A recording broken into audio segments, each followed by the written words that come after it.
ನಮಸ್ಕಾರ ಸ್ನೇಹಿತರೆ, ನಮ್ಮ ನಂಬಿಕೆಗೆ ಸ್ವಾಗತ ಸುಸ್ವಾಗತ. ಸ್ನೇಹಿತರೆ, ಕುರುಕ್ಷೇತ್ರ ಯುದ್ಧದಲ್ಲಿ ಪಾಂಡವರು ಕೌರವರನ್ನ ಬಗ್ಗು ಬಡಿದ್ರು. ಕೌರವ ಸುಪುತ್ರರು ದಾರುಣವಾಗಿ ಸಾವನ್ನಪ್ಪಿದ್ರು. ಎಲ್ಲೆಡೆಯೂ ರಣಭೀಕರ ದೃಶ್ಯಾವಳಿಗಳು ಕಂಡುಬರುತ್ತಿದ್ವು. ರಣಹದ್ದುಗಳ ಕೇಕೆ ಎದೆ ನಡುಗಿಸುತ್ತಿತ್ತು. ಆ ಭೀಕರ ದೃಶ್ಯಾವಳಿಗಳನ್ನ ಕಂಡ ಸಂಜಯ ಧೃತರಾಷ್ಟ್ರನಿಗೆ ಕೌರವರ ಮರಣ ವಾರ್ತೆಯನ್ನ ತಲುಪಿಸಿದ. ಈ ಮಾತನ್ನ ಕೇಳಿದ ಕುರುಡು ರಾಜ ಒಂದೇ ಸಮನೆ ಗಳಗಳನೆ ಹತ್ತುಬಿಟ್ಟ. ಅದೆಷ್ಟೇ ಪ್ರಯತ್ನಿಸಿದರೂ ದುಃಖದಲ್ಲಿ ಮಾತುಗಳೇ ಹೊರಳುತ್ತಿರಲಿಲ್ಲ. ತುಟಿ ನಡುಗುತ್ತಾ ಕಣ್ಣೀರು ಧುಮುಕಿ ಬರುತ್ತಿದ್ದುವು. ಎದೆ ಹಿಸುಕಿದರೂ ಸಹನೆ ಇಲ್ಲ, ಕೊರಳು ಹಿಚಿಕಿಕೊಂಡರೂ ಎದೆ ಹಿಂಡುವುದು ಸಹಿಸಲಾಗುತ್ತಿಲ್ಲ. ಒಟ್ಟಿನಲ್ಲಿ ಬದುಕಿದ್ದು ಸತ್ತಂತೆ ಭಾಸವಾಗುತ್ತಿತ್ತು ಧೃತರಾಷ್ಟ್ರನಿಗೆ. ಆ ನೋವು ಭವಬಂಧನದ ವ್ಯಾಮೋಹವ ಅನ್ನೋದೇ ಅರಿಯದಾದ ಧೃತರಾಷ್ಟ್ರ. ಅಣ್ಣನ ಗೋಳಾಟ ಕಣ್ಣಾರೆ ಕಂಡ ವಿದುರ ಮಾತನಾಡಲು ಶುರು ಮಾಡ್ತಾನೆ. ಅವನ ಮಾತು ಕೇಳುತ್ತಿದ್ದಂತೆ ಎದೆಗೂಡಿನಲ್ಲಿ ಮುಚ್ಚಿಟ್ಟಿದ್ದ ಭ್ರಮೆಯು ಕಲ್ಪನೆಗಳು ಕರಗುವುದಕ್ಕೆ ಶುರುವಾದವು. ತನ್ನ ತಪ್ಪಿನ ಅರಿವಾಗಿ ಮೌನ ವಹಿಸಿಬಿಟ್ಟ ಧೃತರಾಷ್ಟ್ರ. ಅಷ್ಟಕ್ಕೂ ಅವರಿಬ್ಬರ ಸಂಭಾಷಣೆ ಹೇಗಿದ್ವು ಅನ್ನೋದನ್ನ ಇವತ್ತಿನ ಎಪಿಸೋಡ್ನಲ್ಲಿ ತಿಳಿದುಕೊಳ್ತಾ ಹೋಗೋಣ. ಅದಕ್ಕೂ ಮುನ್ನ ನಮ್ಮ ನಂಬಿಕೆಗೆ ನಿಮ್ಮ ಬೆಂಬಲವಿರಲಿ. ಸ್ನೇಹಿತರೆ, ಇತ್ತ ಕಡೆ ಕೌರವರ ಭೀಕರ ಸಾವು ಕೌರವರ ಎದೆಯಾಳದಲ್ಲಿ ನಡುಕ ಹುಟ್ಟಿಸಿಬಿಡಿತು. ಅಯ್ಯೋ ಏನಾಯ್ತು ಅನ್ನೋ ಭಯದಲ್ಲೇ ಎದೆ ಬಡಿದುಕೊಳ್ಳುತ್ತಾ ಅಳುವವರು ನೂರಾರು ಮಂದಿ. ಇತ್ತ ಕಡೆ ಅವರ ಸಾವಿನ ವಿಚಾರ ತಿಳಿಯುತ್ತಿದ್ದಂತೆ ಧೃತರಾಷ್ಟ್ರ ಮೆಲ್ಲಗೆ ನಡುಗುವ ಧ್ವನಿಯಲ್ಲೇ ಹೇಳ್ತಾನೆ, ಸಂಜಯ, ಮೈಯಲ್ಲಿ ನಡುಕ ಬರುತ್ತಿದೆ. ಸಿಂಹದಂತೆ ಗರ್ಜಿಸುತ್ತಿದ್ದ ಕೌರವನ ಧ್ವನಿ ಮಾಯವಾಯಿತು. ದುಶ್ಯಾಸನನ ವಧೆ ಮಾತ್ರವಲ್ಲ, ನನ್ನ ಎಲ್ಲಾ ಮಕ್ಕಳ ಸಂಹಾರ, ಭೀಷ್ಮಾದಿಗಳ ಸೋಲು ಇವೆಲ್ಲವೂ ನನ್ನನ್ನು ಜರ್ಜರಿತಗೊಳಿಸಿದೆ. ನಾನು ಮಾಡಿದ ದುಷ್ಕರ್ಮಗಳ ದುಷ್ಫಲವೋ ಅಥವಾ ಹಿಂದಿನ ಜನ್ಮದಲ್ಲಿ ಮಾತಾ ಪಿತೃಗಳಿಗೆ ಮಾಡಿದ ಅನ್ಯಾಯವಿರಬಹುದು. ಅದರ ಫಲವಾಗಿ ವಿಧಿಯು ನನ್ನನ್ನು ಈ ಸಂಕಷ್ಟಕ್ಕೆ ಒಯ್ದಿದ್ದಾನೆ. ನೋಡುವವರ ಕಣ್ಣಿಗೆ ನಾನು ಭೂಮಂಡಲಾಧಿಪತಿಯಾಗಿದ್ದೇನೆ. ಸಹಸ್ರಾರು ಕಿರೀಟಧಾರಿಗಳು ಈ ಸಿಂಹಾಸನದ ಸೇವೆಯನ್ನಗೈಯುತ್ತಿದ್ದಾರೆ. ಆದರೆ ನಾನು ಇಂದು ಸರ್ವವನ್ನು ಕಳೆದುಕೊಂಡ ಹತಭಾಗ್ಯನಿದ್ದೇನೆ. ನಾನು ಸ್ವರ್ಗಸ್ಥರಾದ ಮಕ್ಕಳ ದಾರಿ ಹಿಡಿದು ಹೋಗುತ್ತೇನೆ. ಪ್ರಾಣ ತ್ಯಾಗದ ಮುನ್ನ ಪಾಂಡವರು ಇಷ್ಟಪಡುವುದಾದರೆ ನನ್ನನ್ನು ನೋಡಲಿ, ಬೇರೆ ಏನನ್ನು ಬಯಸುವುದಿಲ್ಲ ಎಂದು ಮಕ್ಕಳಂತೆ ಹತ್ತುಬಿಟ್ಟ. ಆಗ ಸಂಜಯನು ಮಹಾರಾಜನ ದುರಾವಸ್ಥೆಯನ್ನು ನೋಡಿ ನಾನಾ ವಿಧದಲ್ಲಿ ಸಮಾಧಾನ ಪಡಿಸಿದ. ಮಹಾರಾಜ, ಪ್ರಾಜ್ಞನಾದ ನಿನಗೆ ಉಪದೇಶಿಸುವುದೇನಿದೆ?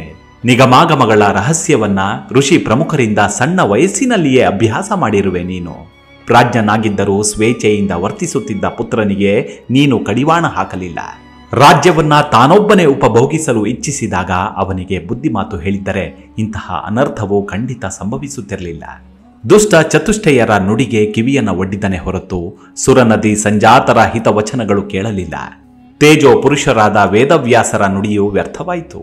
ಪಾಂಡವರ ನಿರ್ನಾಮವನ್ನ ಜೀವನದ ಗುರಿಯಾಗಿಟ್ಟುಕೊಂಡ ಅವನ ಅಲ್ಪ ಬುದ್ಧಿಯಿಂದಾಗಿ ನಿನ್ನಿ ಜೀವನಕ್ಕೆ ಘೋರವಾದ ಯಾತನೆ ಪ್ರಾಪ್ತಿಯಾಗಿದೆ. ತಾವು ಗೈದ ದುಷ್ಟ ಬುದ್ಧಿಯಿಂದಾಗಿ ಪುತ್ರರು ಪತನಗೊಂಡಾಗ ವೇದ ಶಾಸ್ತ್ರಗಳನ್ನ ಬಲ್ಲವನಾದ ನೀನು ಪರಿತಾಪ ಪಡಬಾರದು. ನಿನ್ನ ಸುತನ ಸ್ವಾರ್ಥದಿಂದಾಗಿ ಭೂಮಂಡಲದ ಕ್ಷತ್ರಿಯರಷ್ಟು ಮಂದಿ ಯಮಪುರಿಯನ್ನ ಸೇರಿದರು. ಧರ್ಮಾಧರ್ಮವನ್ನ ಅರಿಯದ ನಿರ್ಜೀವ ತಕ್ಕಡಿಯಾದರೂ ಕೂಡ ಸದಾ ನಿಷ್ಪಕ್ಷಪಾತವಾಗಿರುತ್ತೆ. ಒಂದೇ ಕಡೆಗೆ ತೂಕವನ್ನು ಹೆಚ್ಚಿಸಿದರೆ ಅದು ಸಹಿಸಿಕೊಳ್ಳಲಾರದು. ಮನುಷ್ಯನು ನ್ಯಾಯದಿಂದ ವರ್ತಿಸಿದರೆ ಪ್ರಸ್ತುತ ಜೀವನದಲ್ಲಿ ಪಶ್ಚಾತ್ತಾಪ ಪಡೆಯಬೇಕಾದ ಅವಶ್ಯಕತೆ ಇರೋದಿಲ್ಲ.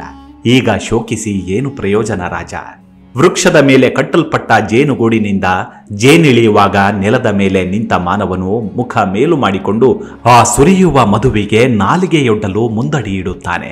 ಪಾಪ, ಆ ನಡುವಿನಲ್ಲಿ ಪ್ರಪಾತ ಇರುವುದು ಗೊತ್ತಿಲ್ಲದೆಯೇ ಆತ ಕಾಲು ಜಾರಿ ಬೀಳಬಹುದು. ನಿನ್ನ ಸ್ಥಿತಿ ಕೂಡ ಹಾಗಾಗಿದೆ. ಬಟ್ಟೆಯನ್ನ ಮೈಯಲ್ಲಿ ಧರಿಸಿ ತಾನೇ ಬೆಂಕಿ ಕೊಟ್ಟು ಅತ್ತರೆ ಏನು ಪ್ರಯೋಜನ? ಅರ್ಜುನನ ಕ್ರೋಧಾಗ್ನಿಗೆ ನಿಮ್ಮವರ ಲೋಭ ಮತ್ತು ದುರ್ನಡತೆಯು ಧೃತವಾಗಿ ದಾರೆ ಎರೆಯಲ್ಪಟ್ಟರೆ ಅದು ಪ್ರಜ್ವಲಿಸದೇ ಇರುವುದೇ. ನೀನು ಉರಿಸಿದ ವಾತ್ಸಲ್ಯದ ಬೆಂಕಿಯಲ್ಲಿ ನಿನ್ನ ಪುತ್ರರು ಪತಂಗದಂತೆ ದಗ್ಧರಾಗಿ ಹೋದರು. ಇನ್ನು ಶೋಕಿಸಬೇಡ. ಈಗ ಅವರೆಲ್ಲರೂ ಶಸ್ತ್ರಾಗ್ನಿಗೆ ಹೋಮಿಸಲ್ಪಟ್ಟಿದ್ದಾರೆ. ಅಂಥವರಿಗೆ ವೀರಸ್ವರ್ಗ ಲಭ್ಯವಾಗಿದೆ. ಕಣ್ಣೀರು ಸುರಿಸುವುದನ್ನು ನಿಲ್ಲಿಸು. ನಡೆದು ಹೋದ ಅಚಾತುರ್ಯಕ್ಕೆ ಪರಿತಪಿಸದೆ ಇನ್ನು ಆಗಬೇಕಾದ ಉತ್ತರ ಕ್ರಿಯೆಯನ್ನ ತ್ವರಿತಗತಿಯಿಂದ ಮಾಡು ಎಂದ ಸಂಜಯ. ಸಂಜಯನ ನೀತಿ ವಾಕ್ಯಗಳು ಧೃತರಾಷ್ಟ್ರನ ಮೇಲೆ ಏನೂ ಪರಿಣಾಮ ಬೀರಲಿಲ್ಲ. ಪಶ್ಚಾತ್ತಾಪದಿಂದ ರೋಧಿಸುತ್ತಲೇ ಇದ್ದ. ಅದನ್ನು ನೋಡಿದ ಪ್ರಾಜ್ಞನಾದ ವಿದುರ ತನ್ನ ಅಣ್ಣನನ್ನ ಸಮಾಧಾನ ಮಾಡಲು ಪ್ರಯತ್ನಿಸಿದ. ತುಟಿ ಬಿಚ್ಚಿದವನೇ, ಧೃತರಾಷ್ಟ್ರ, ಚಂದ್ರವಂಶದ ಒಡೆಯನೇ, ಎದ್ದೇಳು. ಯಾಕೆ ಸುಮ್ಮನೆ ಮಲಗಿರುವೆ? ಚಿತ್ತ ವ್ಯಾಕುಲವಾದಾಗ ಬುದ್ಧಿಯು ದಿಕ್ಸೂಚಿಯಾಗಬೇಕು. ಈ ಜಗತ್ತಿನಲ್ಲಿ ಉತ್ಪತ್ತಿ, ಲಯ, ಉನ್ನತಿ, ಅವನತಿ ಶಾಶ್ವತವಾಗಿರದು. ರಣವೀರ ರಣಹೇಡಿ ಎಂಬ ಭೇದವಿಲ್ಲದೆ ಪ್ರತಿಯೋರ್ವನೂ ಒಂದಲ್ಲ ಒಂದು ದಿವಸ ಯಮನ ಅತಿಥಿಯಾಗಲೇಬೇಕಾಗಿದೆ. ಹುಟ್ಟಿದ ಜೀವಿಗೆ ಮರಣವು ಶತಸಿದ್ಧ. ಅವ್ಯಕ್ತವಾದ ಆತ್ಮವು ಶರೀರ ಪಡೆದಾಗ ಪ್ರಕಟವಾಗುತ್ತೆ. ಜೀವನು ಪಂಚಭೌತಿಕ ಶರೀರವನ್ನ ತ್ಯಜಿಸಿದ ನಂತರ ಅವ್ಯಕ್ತವಾಗಿರ್ತಾನೆ. ಕಾಲಃ ಕರ್ಷತಿ ಭೂತಾನಿ ಸರ್ವಾಣಿ ವಿವಿಧಾನ್ಸುತ ನಾ ಕಾಲಸ್ಯ ಪ್ರಿಯ ಕಶ್ಚಿನ್ನ ದ್ವೇಷ್ಯ ಕುರು ಸತ್ತಮ ಎನ್ನುತ್ತಾ, ಹೇ ಕುರುಪುಂಗವನೇ, ಕಾಲನು ಸರ್ವ ಜೀವಿಗಳನ್ನು ತನ್ನೆಡೆಗೆ ಸೆಳೆದು ದವಡೆಯೊಳಗೆ ತಳ್ಳುತ್ತಿರುತ್ತಾನೆ. ಅವನಿಗೆ ಪ್ರಿಯನಾಗಲಿ ವೈರಿ ಎಂದಾಗಲಿ ಯಾರೂ ಇರುವುದಿಲ್ಲ. ಸಕಲರನ್ನು ಸಮದೃಷ್ಟಿಯಿಂದ ನೋಡುತ್ತಾನೆ. ಬೀಸುವ ವಾಯುವಿನ ರಭಸಕ್ಕೆ ಹೇಗೆ ಹುಲ್ಲಿನ ತುದಿಯು ಅತ್ತಿತ್ತ ಅಲ್ಲಾಡುವುದೋ ಹಾಗೆಯೇ ಎಲ್ಲಾ ಪ್ರಾಣಿಗಳು ಕಾಲನ ಅಧೀನಕ್ಕೆ ಸಿಲುಕಿ ಅತ್ತಿಂದಿತ್ತ ಇತ್ತಿಂದತ್ತ ತೂಗುತ್ತಿರುತ್ತವೆ. ನೀನು ನಾಸ್ತಿಕನಲ್ಲ, ಶಾಸ್ತ್ರದ ಮೇಲೆ ಅಪರಿಮಿತ ವಿಶ್ವಾಸವಿಟ್ಟಿರುವವನು. ಆ ದೃಷ್ಟಿಯಿಂದ ನೋಡಿದರೆ ಕುರುಭೂಮಿಯಲ್ಲಿ ಸೆಣೆಸಾಡಿದವರು ವೀರ ಸ್ವರ್ಗವನ್ನು ಪಡೆದಿದ್ದಾರೆ. ಪರಾಕ್ರಮದಿಂದ ಕಾದಾಡಿ ಮರಣವನ್ನಪ್ಪಿದ ಶೂರರಿಗೆ ಆ ಪರಮಾತ್ಮನು ಉತ್ತಮ ಲೋಕಗಳನ್ನು ಸಿದ್ಧಪಡಿಸಿದ್ದಾನೆ. ರಣಕಣದಲ್ಲಿ ಹೊಡೆದಾಡಿ ಸತ್ತರೆ ಸ್ವರ್ಗವನ್ನ ಪಡೆಯುವನಂತೆ. ಬಹು ದಕ್ಷಿಣೆಯನ್ನು ನೀಡಿ ಮಾಡಿದ ಯಜ್ಞ ತಪಸ್ಸುಗಳಿಂದ ಹೊಂದಲಾಗದ ದೇವಲೋಕವು ಅವರಿಗೆ ಪ್ರಾಪ್ತಿಯಾಗುವುದು. ಶೂರರಾದವರನ್ನ ಅಗ್ನಿಯಂತೆ ಊಹಿಸಿಕೋ. ಅವರ ಕೊರಳುಗಳು ಆ ಅಗ್ನಿಯಲ್ಲಿ ಹೋಮಿಸಲ್ಪಡುವ ಆಹುತಿಗಳಾಗಿವೆ. ನಿನ್ನ ಬಂಧು ಬಳಗದವರು ಮಿತ್ರವರ್ಗದವರು ಶಸ್ತ್ರಾಸ್ತ್ರ ಸನ್ನದ್ಧರಾಗಿ ಅಡಿಯ ಮುಂದಿಡೆ ಸ್ವರ್ಗ ಎಂದು ಕೇಕೆ ಹಾಕಿ ನಗುತ್ತಾ ಯುದ್ಧಾಗ್ನಿಯಲ್ಲಿ ಪ್ರಾಣವನ್ನ ತೆತ್ತು ಸುರಲೋಕವನ್ನ ಪಡೆದಿದ್ದಾರೆ. ಈ ಸಮಯದಲ್ಲಿ ಇನ್ನಿತರರಿಂದ ನಿನ್ನನ್ನು ಸಮಾಧಾನಪಡಿಸಲು ಸಾಧ್ಯವಾಗುವುದಿಲ್ಲ. ನಿನ್ನನ್ನು ನೀನೇ ಸಂತೈಸಿಕೊಳ್ಳಬೇಕು. ಶೋಕದಿಂದ ನರಳಿ ಮರಣ ಪಡೆಯುವುದು ಯೋಗ್ಯವಲ್ಲ. ಯಾವ ಜೀವವೇ ಆಗಲಿ ಈ ಹಿಂದೆ ಎಷ್ಟೋ ಜನ್ಮವನ್ನ ಪಡೆದಿರಬಹುದು, ಇನ್ನೆಷ್ಟೋ ಜನ್ಮವನ್ನ ಹೊಂದಬಹುದು.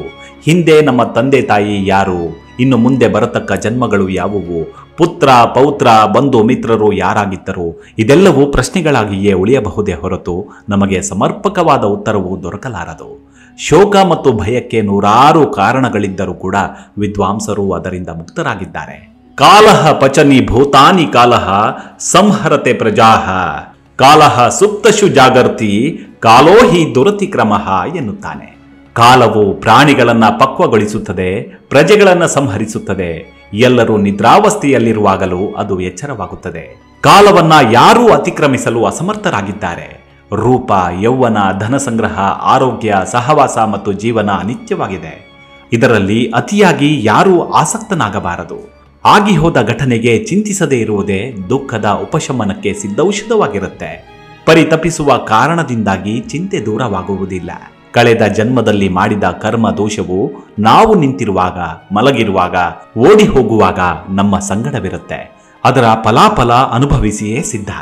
ಧೃತರಾಷ್ಟ್ರ, ಈ ಶರೀರ ಅನಿತ್ಯವಲ್ಲವೇ?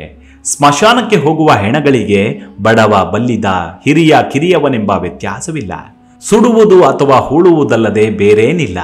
ಹೀಗಿದ್ದರೂ ಮನುಷ್ಯನು ಅಲ್ಪಾವಧಿಯ ಜೀವನದಲ್ಲಿ ಅಧರ್ಮ, ಅನ್ಯಾಯದಿಂದ ಅನ್ಯರ ಸೊತ್ತುಗಳನ್ನು ಕಸಿದುಕೊಳ್ತಾನೆ. ಕಸಿದುಕೊಂಡ ವ್ಯಕ್ತಿಯು ಮರಣ ಹೊಂದಿದ ಮೇಲೆ ನಗ್ನನಾಗಿಯೇ ತೆರಳಬೇಕೇ ಹೊರತು ದೋಚಿದ್ದೆಲ್ಲವನ್ನು ಒಯ್ಯಲಾರ. ಆ ಮನೆ, ಈ ಮನೆ, ಇದೆಲ್ಲ ಸುಮ್ಮನೆ. ಹರಿದ ಬಟ್ಟೆಯನ್ನ ತ್ಯಜಿಸಿ ನೂತನ ಉಡುಪುಗಳನ್ನು ಧರಿಸುವಂತೆಯೇ ಆತ್ಮವು ದೇಹವನ್ನು ಬದಲಾಯಿಸುತ್ತಿರುತ್ತದೆ. ಇದು ಸ್ವಾಭಾವಿಕವಾದದ್ದು. ಅಯ್ಯ ಮಹಾರಾಜ, ಒಂದು ಮಡಕೆಯ ದೃಷ್ಟಾಂತವನ್ನು ನೋಡು. ಮಣ್ಣಿನಿಂದ ಸಿದ್ಧಗೊಳಿಸಿರುವುದರಿಂದ ಮೊದಲುಗೊಂಡು ಉಪಯೋಗಿಸುವವರೆಗೆ ಯಾವ ಸಮಯದಲ್ಲಿಯೂ ಅದನ್ನು ಒಡೆಯಬಹುದು. ಅದೇ ರೀತಿಯಲ್ಲಿ ದೇಹವು ಹುಟ್ಟಿದ ಆರಂಭದಿಂದಲೂ ಪ್ರತಿ ಗಳಿಗೆಯಲ್ಲೂ ಬಿದ್ದು ಹೋಗಬಹುದು. ಒಡೆಯಲ್ಪಟ್ಟ ಮಡಿಕೆಗಾಗಿ ದುಃಖಿಸಿ ಪ್ರಯೋಜನವೇನು? ಸಂಸಾರದಲ್ಲಿ ನಮ್ಮ ಜೀವನ ಈ ರೀತಿ ಇರುವುದರಿಂದ ಈಜಿ ದಡವನ್ನ ಸೇರಿಕೊಳ್ಳಬೇಕು ಎಂದು ಸಮಾಧಾನಿಸಲು ಪ್ರಯತ್ನಿಸಿದ ವಿದುರ. ಆಗ ಧೃತರಾಷ್ಟ್ರನು ಪುನಃ ವಿದುರನನ್ನ ಪ್ರಶ್ನಿಸಿದ. ವಿದುರ, ನೀನು ಹೇಳಿದಂತೆ ನಾನು ವೇಗದಿಂದ ಸುತ್ತುತ್ತಿರುವ ಸಂಸಾರ ಚಕ್ರದಲ್ಲಿ ಸಿಲುಕಿಕೊಂಡಿದ್ದೇನೆ. ಈ ಸಂಸಾರ ಸ್ವರೂಪವನ್ನ ನಿನ್ನ ಮುಖದಿಂದಲೇ ಕೇಳಲು ಅಪೇಕ್ಷಿಸುತ್ತೇನೆ ಎಂದ ಧೃತರಾಷ್ಟ್ರನ ಮನಸ್ಸಿನಲ್ಲಿ ತುಸು ಬದಲಾವಣೆಯಾದುದನ್ನು ಗಮನಿಸಿ ದುಃಖವನ್ನ ಉಪಶಮನ ಮಾಡುವುದಕ್ಕೋಸ್ಕರ ವಿದುರನು ನಶ್ವರವಾದ ಸಂಸಾರ ವರ್ಣನೆಯನ್ನ ಮಾಡಿದ. ಧೃತರಾಷ್ಟ್ರ, ಗರ್ಭದಲ್ಲಿ ವೀರ್ಯ ಮತ್ತು ರಜಸ್ಸುಗಳ ಸಂಯೋಗವಾಗಿ ಭ್ರೂಣವು ಬೆಳೆಯತೊಡಗುವುದು. ಪ್ರಥಮ ರಾತ್ರಿಯ ಅನಂತರ ಆ ಮಿಶ್ರಣವು ಕಲಿಲವೆಂದು ಹೆಸರಿಸಲ್ಪಡುವುದು. 5 ರಾತ್ರಿಗಳ ನಂತರ ಬುದ್ಬುದ ಸಂಜ್ಞೆಯನ್ನ ಹೊಂದುವುದು. 5ನೇ ತಿಂಗಳು ಕಳೆಯುತ್ತಲೇ ಪಿಂಡವಾಗುವುದು. ಚೈತನ್ಯವು ಆ ಪಿಂಡದಲ್ಲಿ ವಾಸವಾಗುವುದು. 5 ತಿಂಗಳು ಕಳೆದ ಮೇಲೆ ಅಂಗಾಂಗಗಳು ಬೆಳೆಯಲು ಪ್ರಾರಂಭಿಸುತ್ತವೆ. ಶಿಶುವು ಬೆಳೆದು ಹೊರಬರುವ ಸಮಯದಲ್ಲಿ ಶಿರಸ್ಸು ಕೆಳಕ್ಕೆ ಕಾಲನ್ನು ಮೇಲಕ್ಕೆ ಮಾಡಿಕೊಳ್ಳುತ್ತದೆ.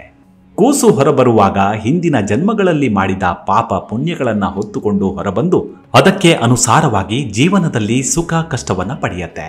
ಲೌಕಿಕದಲ್ಲಿ ಆಸಕ್ತಿಯನ್ನ ಬೆಳೆಸಿದವರು ಭವಿಷ್ಯತ್ತಿನಲ್ಲಿ ಬರುವ ಮರಣವನ್ನ ನೆನಪಿಸಿಕೊಳ್ಳದೆ ಇಂದ್ರಿಯಕ್ಕೆ ದಾಸರಾಗಿ ಭೋಗ ಜೀವನದಲ್ಲಿ ತಲ್ಲೀನರಾಗ್ತಾರೆ. ಆದುದರಿಂದ ಅವನು ಮತ್ತೆ ಮತ್ತೆ ಕರ್ಮ ಬಂಧಿತನಾಗಿ ಜನ್ಮಾದಿವಾಸಗಳನ್ನು ಅನುಭವಿಸ್ತಾನೆ. ಜನ್ಮ ಮತ್ತು ಮೃತ್ಯು ಒಂದರ ಹಿಂದೆ ಇನ್ನೊಂದು ನಿರಂತರವಾದ ಪ್ರವಾಹವಾಗಿರುತ್ತೆ. ಅಶಾಶ್ವತವಾದ ಜಗತ್ತಿನಲ್ಲಿ ಯಾವ ಮಾನವನು ಬದುಕಿನ ಹುಟ್ಟನ್ನು ಅರಿತು ಕೆಸುವಿನ ಎಲೆಯ ಮೇಲೆ ನೀರಿನಂತೆ ಜೀವನ ರಥವನ್ನ ಸಾಗಿಸುತ್ತಾನೆಯೋ ಅವನು ಮರಣದ ತರುವಾಯ ಸದ್ಗತಿಯನ್ನ ಹೊಂದುತ್ತಾನೆ ಎನ್ನುತ್ತಾ, ಧೃತರಾಷ್ಟ್ರ, ನಿನಗೆ ಮನಮುಟ್ಟುವ ಹಾಗೆ ಒಂದು ದೃಷ್ಟಾಂತವನ್ನ ವಿವರಿಸ್ತೇನೆ ಕೇಳು. ದುರ್ಗಮವಾದ ಅರಣ್ಯದಲ್ಲಿ ವಿಪ್ರನೋರ್ವನು ಪ್ರಯಾಣಿಸುತ್ತಿರುವಾಗ ಓರ್ವ ರಕ್ಕಸಿ ಮತ್ತು ಮಾಂಸಾಪೇಕ್ಷಿಗಳಾದ ಸಿಂಹ, ಶಾರ್ದೂಲ, ಕರಡಿಗಳಿರುವ ಪ್ರದೇಶಕ್ಕೆ ಹೋದ. ಘನಘೋರವಾದ ಕಾನನವನ್ನ ನೋಡಿ ಕ್ರೂರ ಮೃಗಗಳ ಗರ್ಜನೆಯನ್ನ ಕೇಳಿ ಅವನ ಹೃದಯ ಜಲ್ಲೆಂದಿತು. ಹೆದರಿ ಮಾನಸಿಕ ವಿಕಾರಗಳು ಉಂಟಾಗಿ ಸ್ವರಕ್ಷಣೆಗಾಗಿ ಎಲ್ಲೆಲ್ಲೋ ಧಾವಿಸಿದ. ತನ್ನೆರಡು ಹಸ್ತಗಳನ್ನ ಅಗಲಕ್ಕೆ ಚಾಚಿ ಅರಣ್ಯವನ್ನೇ ಆವರಿಸಿಕೊಳ್ಳಲು ಪ್ರಯತ್ನಿಸುತ್ತಿದ್ದಾಗ ಹೆಡೆ ಎತ್ತಿ ಬುಸುಗುಟ್ಟುವ 5 ಹೆಡೆಯ ಸರ್ಪವೊಂದನ್ನು ಕಂಡ. ಅದಕ್ಕಂಜಿ ಮುಂದೆ ಓಡುತ್ತಿರುವಾಗ ಅರಿಯದೆ ಪೊದರುಗಳಿಂದ ಆವೃತವಾದ ಬಾವಿಯೊಳಗೆ ತಲೆ ಕೆಳಗಾಗಿ ಬಿದ್ದ. ಅತ್ತ ನೀರಿಗೂ ಬೀಳದೆ ಪೊದರುಗಳ ಎಡೆಯಲ್ಲಿ ಸಿಲುಕಿ ಒದ್ದಾಡಬೇಕಾಯಿತು. ಮರದಲ್ಲಿ ಹಲಸಿನ ಹಣ್ಣು ನೇತಾಡುವಂತೆ ಅವನ ಸ್ಥಿತಿಯಾಯಿತು. ಅಲ್ಲಿಗೂ ಅವನ ದುರ್ದೈವ ಕೊನೆಗೊಳ್ಳಲಿಲ್ಲ. ಕೆಳಗೆ ಒಂದು ಮಹಾನಾಗರ ಹಾವು ಗೋಚರಿಸಿತು. ಅದರ ಮಧ್ಯೆ ಆತ ಜೋತು ಬಿದ್ದ ಬಳ್ಳಿಯನ್ನ ಇಲಿಗಳು ತೀಕ್ಷ್ಣವಾಗಿ ಕತ್ತರಿಸುತ್ತಿದ್ವು. ಆ ಸಮಯದಲ್ಲಿ ಬಾವಿಯ ಮೇಲಿನಿಂದ ಗಜರಾಜನು ಅಪಾಯದ ಮಡುವಿನಲ್ಲಿ ನೀರಿಗೋಸ್ಕರ ಸೊಂಡಿಲನ್ನ ಇಳಿಸಿದ. ನರಕ ಯಾತನೆಯಲ್ಲಿದ್ದರೂ ಸನಿಹದಲ್ಲಿದ್ದ ಜೇನು ನೊಣಗಳು ತಮ್ಮ ಗೂಡಿನಿಂದ ಜೇನನ್ನ ಸುರಿಸುವುದನ್ನು ಕಂಡು ಆ ವಿಪ್ರನು ನಾಲಿಗೆಯನ್ನೊಡ್ಡಿ ಚಪ್ಪರಿಸಿದ. ಮಹಾರಾಜ, ನೀನು ಯೋಚಿಸು. ಕ್ರೂರ ರಕ್ಕಸಿ, ಕಾಡಿನ ಘೋರ ಮೃಗಗಳು, ವಿಷ ಕಾರುತ್ತಿರುವ ಘಟ ಸರ್ಪಗಳು, ಬಾವಿಯ ತಳದಲ್ಲಿರುವ ನಾಗರಹಾವು, ಮೇಲಿನಿಂದ ಗಜರಾಜನ ಸೊಂಡಿಲು, ಇವೆಲ್ಲವುಗಳಿಂದ ತತ್ತರಿಸಿ ಎದೆ ಬಡಿತ ಹೆಚ್ಚಿ ಗಡಗಡನೆ ನಡುಗಿ ಭಯಪಟ್ಟರೂ ಕೂಡ ಸಿಹಿಯಾದ ಮಧುವನ್ನ ತಿನ್ನುವ ಲವಲವಿಕೆ ಕಡಿಮೆಯಾಗಲಿಲ್ಲ. ಅದೇ ರೀತಿ ನಮ್ಮ ಈ ಸಂಸಾರ ಕೂಪವೆಂಬುದು ಎಲ್ಲ ಅಂಜಿಕೆಗಳು ಮುಳ್ಳಿನಂತೆ ಚುಚ್ಚುತ್ತಿದ್ದರೂ ಮಾನವನು ಲೌಕಿಕ ಸುಖದ ಪಾಶದಿಂದ ಹೊರಬರುವುದಿಲ್ಲ. ಆ ಮಹಾರಣ್ಯವೇ ದೊಡ್ಡ ಸಂಸಾರವಾಗಿದೆ. ಹೆಡೆ ಎತ್ತಿದ ಸರ್ಪಗಳು ಮಾನವನನ್ನ ಕಾಡುವ ವ್ಯಾಧಿಗಳು. ಮೊದಲಿಗೆ ಕಾಡಿನಲ್ಲಿ ಕಂಡ ಮಹಾಕಾಯಸ್ಥ ರಕ್ಕಸಿಯು ಮುಪ್ಪಾಗಿರುತ್ತಾಳೆ. ಬಾವಿಯೊಳಗೆ ಬುಸುಗುಟ್ಟಿದ ನಾಗನು ಕಾಲನಾಗಿದ್ದಾನೆ. ಸೊಂಡಿಲನ್ನೆಳಿಸಿದ ಆನೆಯು 6 ಋತುಗಳನ್ನೊಳಗೊಂಡ ಸಂವತ್ಸರವಾಗಿದೆ.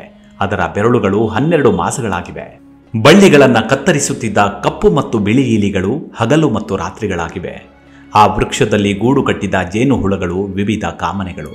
ಆ ಕಾಮರಸದಲ್ಲಿ ಜೀವಿಯು ಮುಳುಗುತ್ತಿರುತ್ತಾನೆ. ಪಂಡಿತನಾದವನು ಆ ಆಶಾ ಚಕ್ರವನ್ನ ಜ್ಞಾನ ವೈರಾಗ್ಯ ಶಸ್ತ್ರದಿಂದ ಕಡಿಯಲು ಶಕ್ತನಾಗುತ್ತಾನೆ.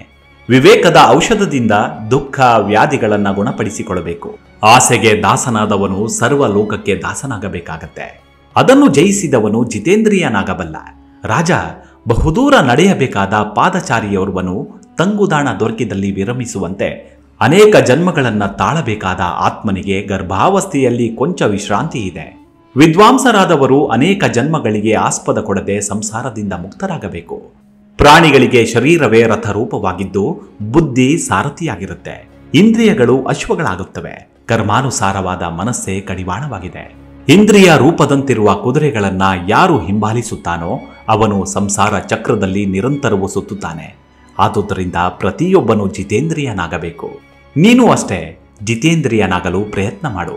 ದಯೆ, ತ್ಯಾಗ ಮತ್ತು ಅಪ್ರಮಾದ ಈ 3 ನಮ್ಮನ್ನ ಪರಬ್ರಹ್ಮನ ಬಳಿ ಕೊಂಡೊಯ್ಯುವ ಕುದುರೆಗಳಾಗಿವೆ. ಆ ಅಶ್ವಗಳನ್ನ ಶೀಲವೆನ್ನುವ ಕಡಿವಾಣದಿಂದ ಯಾರು ಕಟ್ಟಿ ಹಾಕುತ್ತಾನೆಯೋ ಅವನೇ ಮೋಕ್ಷವನ್ನ ಪಡೆಯಲು ಅರ್ಹನಾಗಿದ್ದಾನೆ. ಧೃತರಾಷ್ಟ್ರ, ನೀನು ಸೂಕ್ಷ್ಮ ಬುದ್ಧಿಯಿಂದ ವಿಮರ್ಶಿಸಿ ದುಃಖವನ್ನ ತ್ಯಜಿಸು. ಮಾನವ ಜನ್ಮ ಅತಿ ದೊಡ್ಡದು.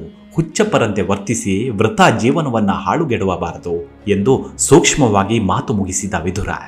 ವಿದುರನ ನುಡಿಗಳನ್ನ ಕೇಳುತ್ತಿದ್ದಂತೆಯೇ ಧೃತರಾಷ್ಟ್ರನು ತನ್ನ ತಪ್ಪನ್ನ ನೆನೆದು ಅಳುತ್ತಾ ಸುಸ್ತಾಗಿ ಮೂರ್ಛಿತನಾದ. ನೆರೆದಿದ್ದ ಸಂಬಂಧಿಗಳು, ಬಂಧು ಮಿತ್ರರು ರಾಜನನ್ನ ಉಪಚರಿಸಿದರು. ಹೀಗೆ ತನ್ನ ವ್ಯಾಮೋಹ, ಮಕ್ಕಳೆಂಬ ಮಮಕಾರ, ಸಂಸಾರ ಸಾಗರದ ಅಧಮ್ಯ ಒಲವು ಧೃತರಾಷ್ಟ್ರನನ್ನ ಆಂತರಿಕವಾಗಿಯೂ ಕುರುಡಾಗಿಸಿತ್ತು.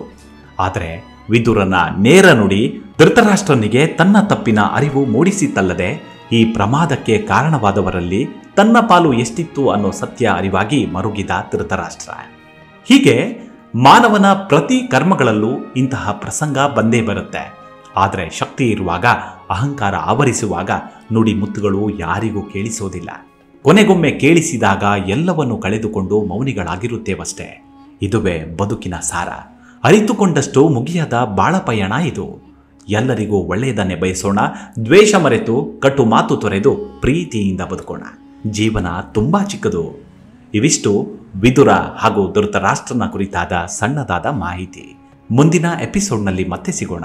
ಅಲ್ಲಿವರೆಗೂ ನಿಮ್ಮ ಆರೋಗ್ಯದ ಕಡೆ ಗಮನವಿರಲಿ. Take care. ನಮಸ್ಕಾರ.